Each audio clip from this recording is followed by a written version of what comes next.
Mais mon sentiment, c'est le sentiment qui m'a motivé à écrire cette lettre, ce message pastoral.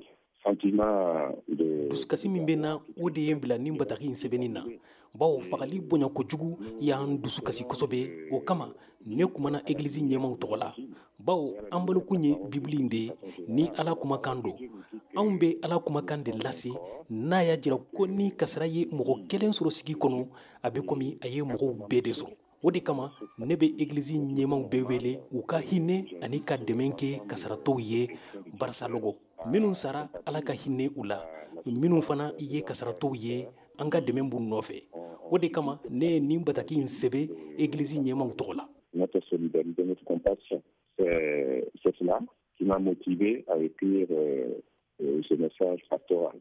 Dans le même message pastoral, aya ɲini chrétien jamaw fɛ u ka taasibila kɛ araba septembre kalo tile 28 a bɛ se ka a fɔ an ye fɛn minnu bɛna kɛ o lon nin na wa. activités qui sont prévues ce jour-là.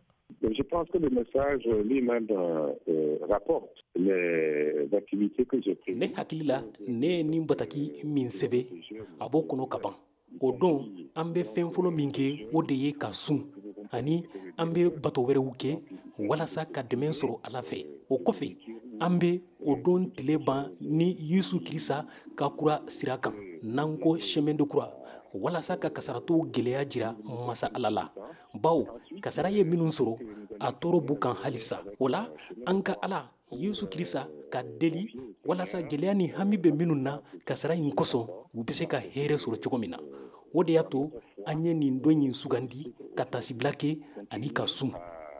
C'est cela le sens un peu pour vous faire comprendre ce que j'entends par journée de deuil et journée de jeûne. Vous parlez a y'a yira k'a fɔ ko nin kɛra masiba dan ye aw sigida nin na nka nin fana t'a a fɔlɔ ye aw b'a ɲinina a ka jamaw fɛ o ka ma kun wa. de garder courage. C'est un message qui invite, oui. Wele kan do ka bila mɔgɔw ma kasara y'an sɔrɔ n'a man kan nka an b'a jira mɔgɔw la ko gɛlɛya kɛra a man kan k'an bali ka taa ni an ka diɲɛlatigɛw kow ye a ka kan fana fɛɛrɛw ka sigi sen kan walasa nin kasara ɲɔgɔn kana an sɔrɔ tuguni. Agir de telle sorte que de tels drames soient évités à l'avenir.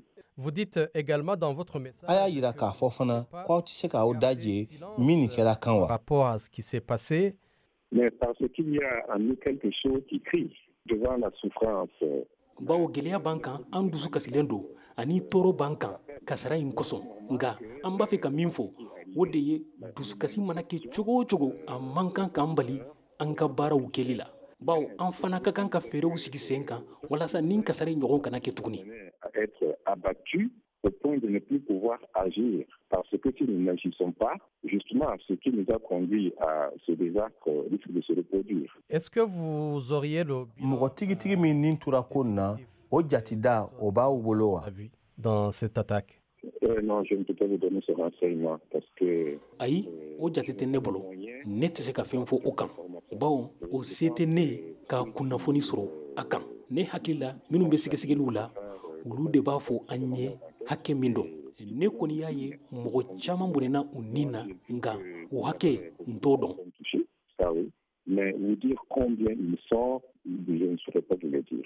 Je n'ai pas les moyens de faire une telle investigation et de vous donner une réponse. Vous avez parlé aw bɛ kuma ni faamaw ye ka se ka nin masiba ni ɲɔgɔn bali. de tragédie. Les autorités étaient prévenues. marabagaw b'a dɔn ka ban o tɛ ne ka baara ye u y'u ka fɛɛrɛw sigi sen kan ne fana ye n ka fɛɛrɛw sigi sen kan kasara in kama diina siratigɛ la ne tɛ mara ɲɛmɔgɔ ye jamana saheli na a camancɛ yanfan na ne ye egilizi ɲɛma dɔrɔn de ye kayar ne hakili la marabagaw tɛna fɔ k'u bɛna ne de ɲininka walasa ka kunnafoniw sɔrɔ kasara in kan. C'est ce qui s'est passé là-bas. Monseigneur Théophile Nari aw ni ce. merci. Je vous en prie. Merci. aw ni ce kosɛbɛ a ka hakili ɲumanw la n'a ka jɛɲɔgɔnyaw la ka ɲɛsi an ka jamana ma ala k'aw sara. Que Dieu vous bénisse.